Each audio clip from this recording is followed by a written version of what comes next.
আসসালামু আলাইকুম রহমতুল্লাহি ওয়া বারাকাতুহু। সম্মানিত দর্শক শ্রোতা মণ্ডলী, আমি আপনাদের সামনে আজকে হজের বিষয়ে আলোচনা করব। এই মাসটা হলো হজের মাস, খুব গুরুত্বপূর্ণ একটা মাস।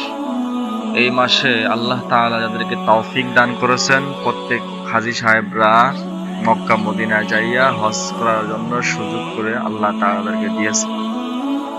আসুন আমরা হজের ফরজ সম্পর্কে একটু আলোচনা করি। হজের ফরজ হলো তিনটি। এক নাম্বার হলো ইহরাম বাঁধা, দুই নাম্বার হলো আরাফার ময়দানে অবস্থান করা, তিন নাম্বার হলো তায়েফে জিয়ারত করা।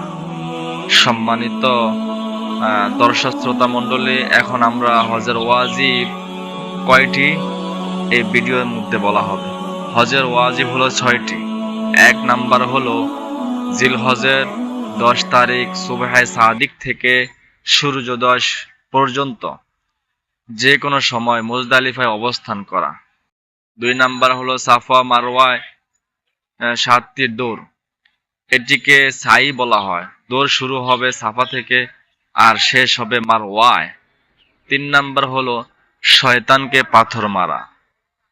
চার নাম্বার হলো তামাত্তু ও কিরান, হজ কায়দের দমে শুকর বা কোরবানি করা।